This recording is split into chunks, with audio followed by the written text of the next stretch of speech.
Suddenly there was one day, I got the same, good grade on my test. It was like a 98 or something. It was like, all right, I'm happy, but just for a moment. And then it like quickly faded. So that was very confusing to me because the way that I felt, achievement, fulfillment in my life suddenly wasn't hitting the same anymore. So I began to really ask, like, what's going to make me happy? Very profound for a 16-year-old, but it was really, really important for me to figure out. If grades aren't going to make me happy, if doing well in school isn't going to make me happy, what really is going to make me happy? And I went through a little thought experiment. Like, let's say everything in my life goes according to plan, and the best possible thing happens. I become valedictorian, I go to my dream school, Princeton, study computer science, get a big job working for Apple, marry a beautiful girl, right? I know the boys understand. You marry a beautiful girl and have a family. They get it. And these are all wonderful things, but I ask myself, at what stage is it when I graduate college, when I get a job, when I marry my wife, what stage am I going to be truly happy? And is this all that life has to offer? And I was fortunate enough at this point, again, the ripe old age of 16, to know that I know material things are not going to truly fulfill me. I was a sneakerhead, still am a little bit, but it didn't matter how many pairs of J's I convinced my parents to buy me, it wasn't enough. I had the 5s, the 6s, but I still wanted more. So it wasn't the shoes, it wasn't the material things. And I also realized it wasn't the awards or the accolades or job titles or honors I received. I was, again, president of a couple clubs. I was top of my class. A lot of people respected me for being, the smart Asian kid in school, but it still wasn't enough. I wanted more. So again, what was the answer? What was going to truly fulfill me in life? Ultimately, the answer came from somewhere I wasn't expecting. My best friend in high school, his name was Ryan, and he was Catholic, but I didn't think much of it because his family was very Irish. I was they go hand in hand. Maybe it's just a cultural thing. My family likes to celebrate Chinese New Year. It's just a cultural thing. But when we started having those deeper conversations, I found that there was a little more to him. His faith was guiding him daily, giving him this joy, this peace that I really could not match. I was really curious. Why is he so secure? Why is he so happy all the time? Why does he seem like he has a plan for his life? Where I'm just floating around, doing okay at school, but still very concerned, very worried about the future. And what I realized at the time, or what I realized later on looking back, that's when the first seeds of faith being planted in my heart. I was given an example of, a guy who was striving after the Lord, loving Jesus, and seeing the fruits of that in his life, the peace, the joy. And thanks be to God, 2 years after that moment, I received the sacraments and joined you all in the church in April of 2021. And so I skipped over a lot of details here, but what I can tell you from my experience is that God is always with us. And I think that, it might not feel that way sometimes, especially when I didn't believe in God, I wasn't going to church, wasn't pursuing Him. He felt distant. But looking back, it's so clear to me all the ways, introducing me to my best friend, having all those wonderful, deep conversations, and Him really leading me to the Lord. These were all the times that God was truly pursuing my heart. And nowadays, I can say my life definitely has changed since then. It all started from that one small act, one little yes. It was okay, maybe I'll go to church with you one time. Maybe I'll have a conversation with a priest. Maybe I'll actually set aside 10 minutes and pray and try to ask God, what do you want from me? Not just what I want, but what do you want? And I think if you get anything from what I have to say today, honestly, I was in your shoes, I'm unk now, but I used to be 10, 12, 14, 16, high schooler. And I know that sometimes it can be easy to think, or tempting to think that faith is not a priority. Parents will take us to church and whatever, but when I get to college, I'm gonna have fun. I'm not gonna do that thing, or maybe it's an afterthought. Maybe when I get older, I can be more serious. But I just want to encourage you all. You all have such an incredible gift of faith, starting from when you were born. Families that brought you into the Catholic Church, and it's such a blessing. I think that sometimes you might not realize that, but from my perspective, someone who had to fight my way to join the church, it is such a gift. And I just pray that you all will take a moment sometime after this talk. I don't know when it'll be free, but take a moment to just pray and ask God to show you the ways that He has loved you throughout your entire life, and ask what does He want you to do? What is that one step that He wants you to do next? And say yes. I would encourage you to be a little brave to say yes. It can be scary at times, but it started with my little yes, and I haven't looked back. Okay. I'd like to ask you all to close with me with a Hail Mary. In the name of the Father, Son, and Holy Spirit. Amen. Hail Mary, full of grace, the Lord is with thee. Blessed Blessed art thou amongst women, and blessed is the fruit of thy womb, Jesus. Holy Mary, Mother of God, pray for us sinners, now and at the hour of our death. Amen. We have a lot of wonderful volunteers throughout this day, and I just want to give you an opportunity to ask them questions. So just briefly introduce yourself and why you still remain in the faith, and how it changed your life. Okay? So just So it's in a circle. So there's going to be a few of us. So Anne, Jasmine. Oh. We have a lot of wonderful volunteers throughout this day, and I just want to give you an opportunity to ask them questions. So just briefly introduce yourself and why you still remain in the faith, and how it changed your life. Okay? So just So it's in a circle. So there's going to be a few of us. So Anne, Jasmine. Oh. Yeah, I did that. Oh, also, have you guys done sizzles before? Sizzles. So after someone shares, we can do a little sizzle. Because sometimes it's a little weird to clap for people. I don't know. I like sizzles. I like sizzles. We can do rub-a-dub-dub. Rub-a-dub-dub. Yes. I think just to add a little bit on what Harper said, to relate more to people who don't always like to stay busy, because that's not me. I think that something I've learned very recently, I somehow, a miracle from the Lord, but made it through college without really using a calendar. I just set little alarms on my iPhone. It was horrible. That's crazy. Everyone hated me. Like my roommates, alarm would just go off randomly, like at 2 p.m. every single day. They're like, what is that, bro? I was like, that's for Thursday, but I just like but I think using a calendar is super helpful for me now, just because, like Talpi said, like it's very important in building that relationship with the Lord of spending intentional time every single day. It doesn't mean you have to set aside 1-2 hours, but with my calendar, when you're in school and stuff and you have activities, it's helpful to help organize your thoughts and ideas and just things you have to do, and just putting a little block of like 10-15 minutes in there of like, this is my Jesus time, this is what I'm going to pray, and to just stick to that, I think has been really helpful for me. So yeah, it'll great. I think for me, when I started work, I was very, very stressed out, and I didn't expect work to be that stressful. And I work in downtown Boston, and there's a church like 7 minutes away. So like during my lunch break, like I would always go to church. I'm like, honestly, like I would go to church and like cry. I'm like, my job is so stressful. So I feel like for me, it wasn't like finding the time. It was like, if I have an escape, I'm leaving, because like that's my way of like coping. But I think over time, as things got better, and when I am busy, like I just try to like pray like on my train ride there. My train ride to work is like 20 minutes. And then when I do have time, like I run to like the daily mass. It's like 20-25 minutes, and then I run back.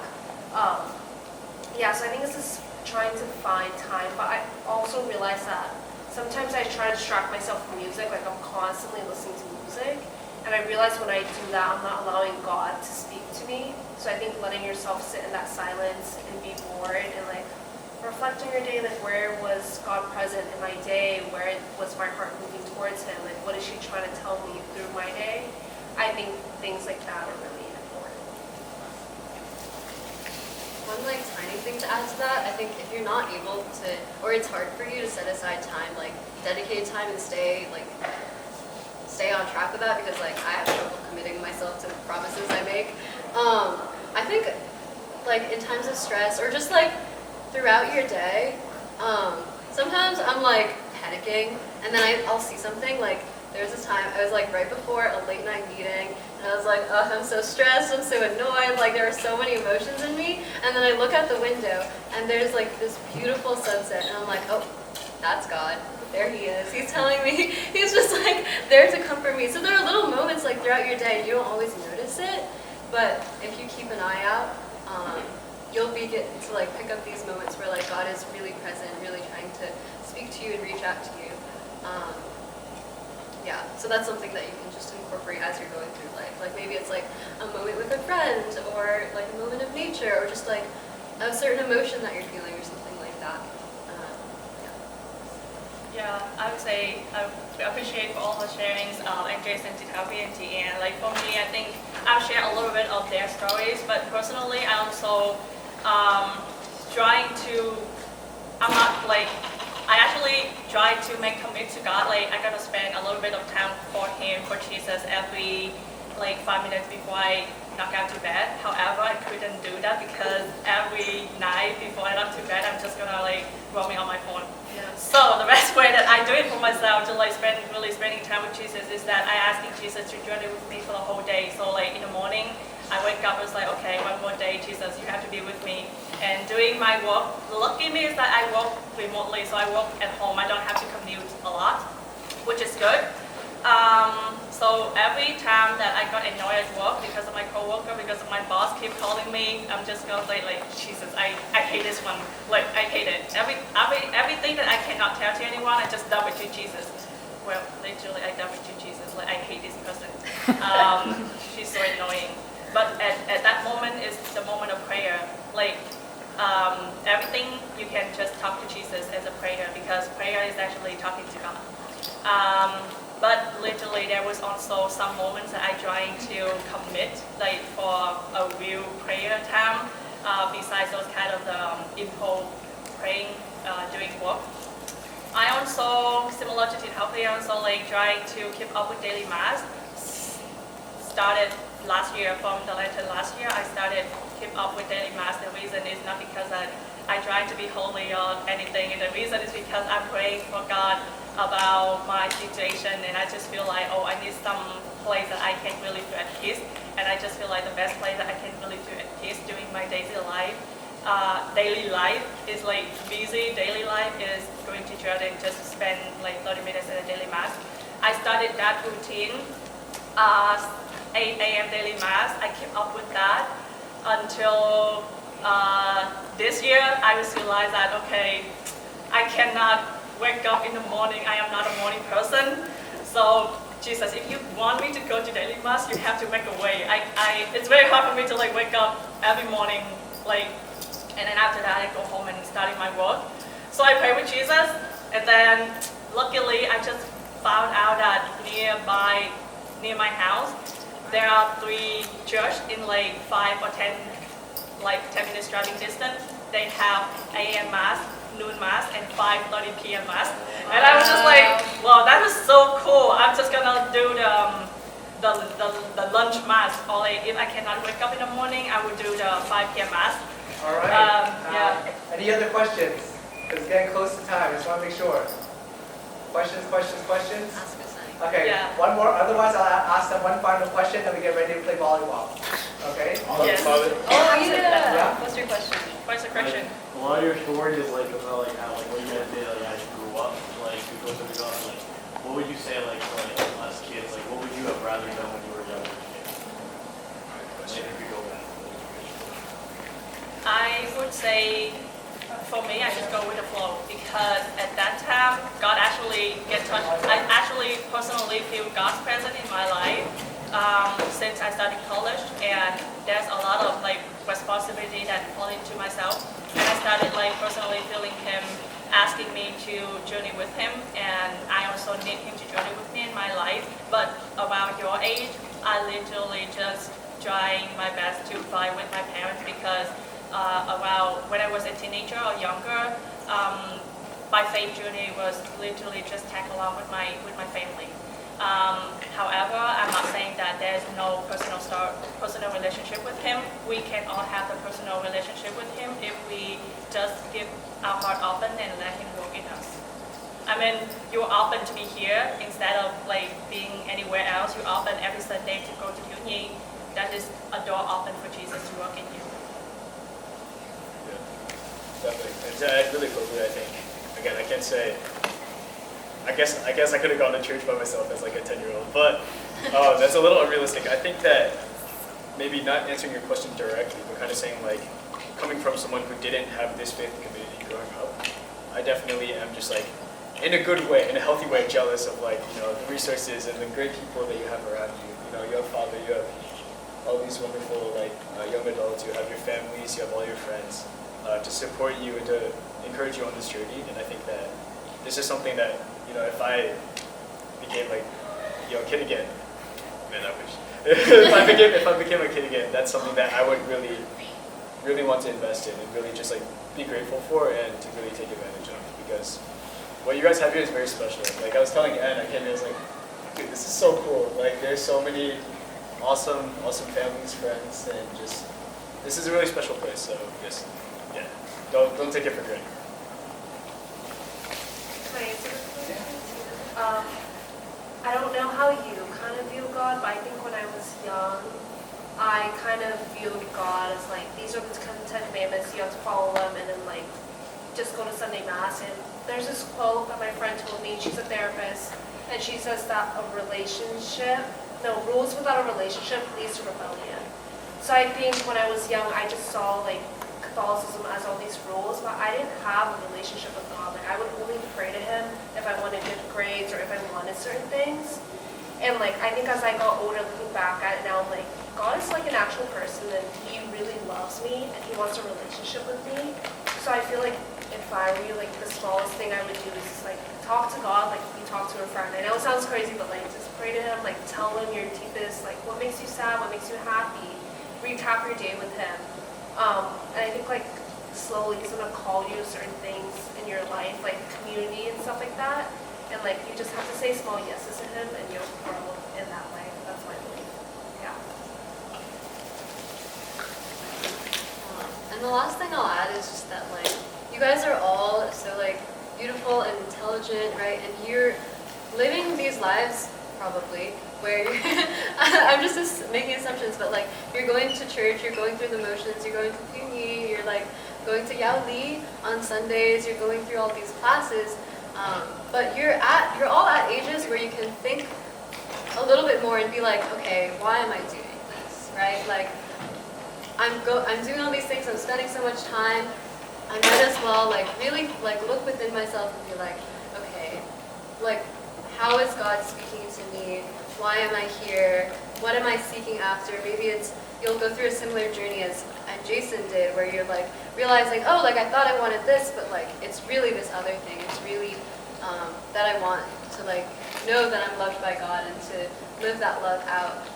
And I think a really great way to do that is through community and through like interaction with people. Like we've all kind of shared a little bit about how other people have had an impact on our faith lives, and just like having conversations with your friends, right? Nothing's stopping you guys from like talking to your friends about God and being like, hey, wait, why are you Catholic? Like, what do you think about God? Like, what are you struggling with? What do you like doing? Like, how do you pray? And stuff like that. Like, you're all like very able to make these connections. I'm gonna pub a little bit. It's this thing called Seed Retreat, and it happens every summer. And some of you guys have been, and it's just like 3 to 4 day family retreat that Jian and I both help organize, and we're gonna drag Jian into, and Ji Jasmine too. But it's a really awesome time because it's like 3 or 4 dedicated days where you're just hanging out, you're jamming, you're doing dances to different Jesus songs, you're playing games, but you also have time in Mass, you have time in adoration, doing Taizé, you have a lot of like great personal prayer time with Jesus, and you have time to like talk to your friends about God, and to really like make your faith your own thing. Hey guys. Yeah. So yeah, I think that's something I wish I had recognized earlier, that like I don't have to just like do all the things. Like I can make my faith my own, and it can be like my own. Like it should be your own personal journey. All right, awesome. Let's give them a round of applause. Yeah, it's time for volleyball. So, does everyone have a team for volleyball? We have teams, right? We have a yoga notes. Yeah.